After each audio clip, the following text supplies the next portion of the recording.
নমস্কার, কেমন আছেন সবাই? আশা করি ভালো আছেন, সুস্থ আছেন। গল্পের ঠিকানা চ্যানেলের নতুন আরেকটি ব্লগে আপনাদের সকলকে স্বাগত জানাচ্ছি। আমি শিল্পা। আজ গিয়েছিলাম বৌদির বাড়ি আসান বিবি পুজোতে।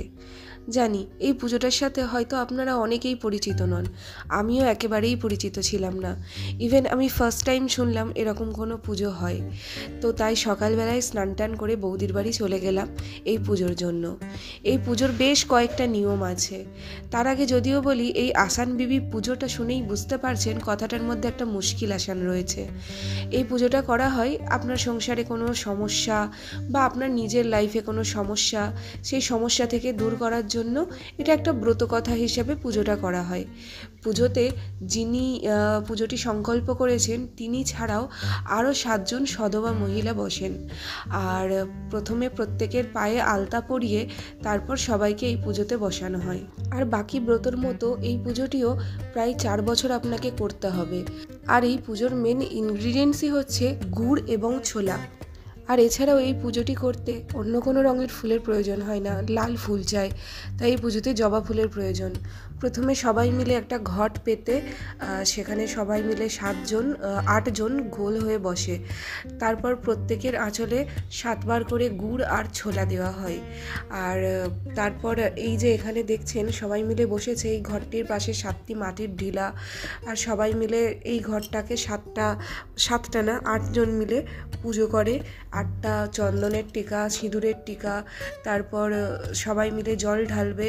আস্তে আস্তে আপনারা সেই প্রসেসগুলো দেখতে পাবেন। আর এই যে বসেছেন যিনি বৌদি, উনি সবাইকে প্রথমে 7বার করে গুড় আর ছোলা দেবেন।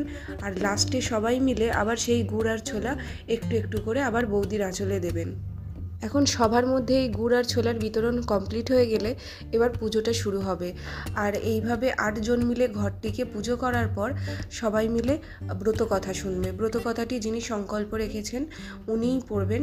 আর তারপর বাকিরা সবাই মিলে ওই যে আঁচলে গুড় আর ছোলাটি নিয়ে সমস্ত ব্রতকথাটি শোনার পর একদম শেষে ওনাকে আবার গুড় আর ছোলা একটু একটু করে দেবেন।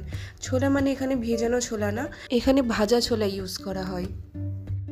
আমিও এই ব্রতকথাটি শুনে যেটুকু বুঝলাম, চলুন আপনাদের সঙ্গেও শেয়ার করি সেই গল্পটা। আসান বিবি কথাটা শুনেই বুঝতে পারছেন এখানে যে বিবি রয়েছে সেটা এসছে মোহাম্মেডান সম্প্রদায়ের থেকে। বহু পুরাকালে, বহু পুরনো আমলে, যখন বাদশাদের যুগ ছিল মোহাম্মেডানদের, কারণ আমরা তাদেরকে রাজা বলি না, বাদশাহ বলি, তাদের যখন যুগ ছিল একটা সেই সময়ের পুরনো কাহিনী এটা। তাহলে চলুন শুরু করি আমাদের এই কাহিনী। আগে আমাদের দেশে যখন বাদশা বা সুলতানদের রাজত্ব ছিল, তখন তাদের একটা প্রথা ছিল যে কন্যা সন্তান জন্মালে তাকে হত্যা করতে হবে, নয়তো যে দস্যুরা আছে তারা এসে ধন সম্পদ লুট করবে, তারা রাজার সর্বস্ব কেড়ে নেবে, বাদশার সর্বস্ব কেড়ে নেবে, তার সাথে মেয়েদেরও নিয়ে যাবে। সেই জন্য একটা নিয়ম চালু হয়েছিল যে মেয়েরা জন্মানোর সাথে সাথে সেই বাদশার ঘরে হোক বা রাজ্যে তাকে হত্যা করা হবে। তো এই রকমই একটা নিয়ম বহুকাল ধরে চলে আসছিল। তো সেই বাদশার ছিল 7টি ছেলে, আর তার স্ত্রী তারপরেও ছিলেন সন্তান সম্ভবা 7টি ছেলের পরেও। তো তিনি যখন, তার বড় ছেলে যখন বেশ উপযুক্ত হলেন, বড় হলেন, তখন তিনি তার হাতে কিছুদিনের জন্য রাজ্যভার দিয়ে গেলেন মৃগয়া করতে বা দেশ ভ্রমণে। তো তিনি বললে গেলেন তখন যে আমি তোমার ওপর সব দায়িত্ব দিয়ে যাচ্ছি, শুধু একটা দায়িত্ব ছাড়া, তোমার মা যেহেতু সন্তান সম্ভবা, তো তার যদি কন্যা সন্তান হয় তাকে কিন্তু তোমায় মেরে ফেলতে হবে অথবা সমুদ্রে বিসর্জন দিতে হবে। তো তিনি এই কথা বলে চলে গেলেন। কিন্তু রাজা মৃগয়া গিয়ে বেশ কিছু সমস্যায় পড়লেন এবং উনি 12 বছর ফিরতে পারেননি। এর মধ্যে এদিকে রাজার স্ত্রীর একজন খুব সুন্দর ফুটফুটে কন্যার সন্তান জন্ম দেন, মানে তাদের একটি বোন হয়। তো রাজার বড় ছেলে তখন ডিসিশন নেন যে না, তিনি কোনোভাবেই এই সন্তানটিকে হত্যা করতে দেবেন না। তো রাজ্যের লোকজন তো মোটামুটি বেশ ক্ষেপে রয়েছেন, তার উপর সবাই মিলে রাজকুমারীকে খুন করার জন্য উঠে পড়ে লেগেছেন। তখন রাজার ছেলে আদেশ দেন যে আমি কোনোভাবেই এই শিশুকন্যাকে হত্যা করতে দেব না, যদি কোনো রকম কোনো শাস্তি পেতে হয় অন্যায়ের, তাহলে সেই শাস্তি আমি বাবা যখন ফিরবেন তখন তিনি মাথা পেতে নেবেন। তো তারপরে এইভাবে 12টি বছর কেটে যায় এবং 12 বছর পর যখন রাজা মানে সেই বাদশাহ বা সুলতান যখন ফিরে আসেন নিজের দেশে, এই অবস্থা দেখে তিনি নিজেও খুন করার জন্য সেই মেয়েটিকে উদ্যত হন। কিন্তু মেয়ে তখন সব রীতিমতো বড় হয়ে গেছেন, 12 বছরের মেয়ে। তো তখন সেই যে রাজার ছেলে ছিলেন তিনি বলেন যে না, এইভাবে আপনি হত্যা করবেন না, আমার পাপ, আমার অন্যায়। তখন তিনি কি করেন, সেই বোন এবং ভাইকে দুজনকে মিলে, মানে সেই রাজার ছেলেকে এবং রাজার মেয়েকে দুজনকে মিলে বনবাসে পাঠিয়ে দেন। এইবার সেই রাজা আর রাজার মেয়ে দুই ভাই বোন মিলে দুজনে চলে আসলো বনবাসে। এখন ভাই আর বোন দুজনে মিলে থাকে। সেই ভাই একটা সেনাদলে যোগ দেয় কোনো এক রাজ্যের, আর সেখান থেকে চাকরি বাকরি করে যা পয়সা পায় সেখান থেকেই ভাই বোনের দুজনের চলে যায়। হঠাৎ করে একবার সেই ভাই যেখানে কাজ করতেন সেখানে যুদ্ধ লাগলো। তো যুদ্ধ লাগার পর তাকে যেতে হবে দেশের বাইরে। এবার ছোট বোন একা কী করে থাকবে, তখন সে বোঝালো বোনকে, আর অনেক কিছু বুঝিয়ে ছোট বোনকে 7টা মুনিয়া পাখি দিল।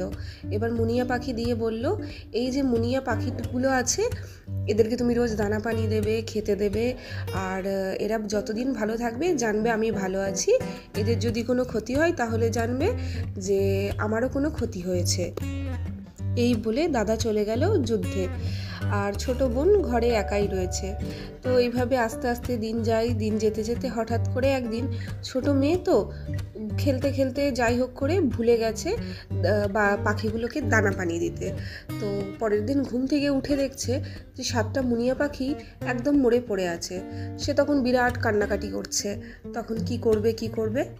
সেই মুহূর্তে আসান বিবি তখন ছদ্মবেশে এসে তাকে বলে যে তুমি এইভাবে আমার পুজো করো, এইভাবে মানে যেইভাবে আপনারা দেখলেন পুজোর রীতিনীতি প্রথমেই বললাম, সেইভাবে তুমি আমার পুজো করো আর 7 জন সধবাকে নিয়ে আসো। সে তো তখন কাঁদছে, আর তার সাথে গুড় ছোলা আনার পরামর্শ দেন। তো সে তো তখন খুব কান্নাকাটি করছে যে আমি গুড় ছোলা কোথায় পাবো আর 7 জন সধবাই বা কোথায় পাবো। তখন তাকে তিনি আসান বিবি বলেন যে তুমি পাকুড়তলায় যাও, ওখানে একটা পাকুড়তলা আছে, সেখানে গিয়ে দেখো গা যে 7 জন সধবা বসে আছেন। তো সে গিয়ে তখন পাকুড় গাছের তলায় দেখেন যে সত্যি 7 জন সধবা রয়েছেন, তাদেরকে নিয়ে আসেন।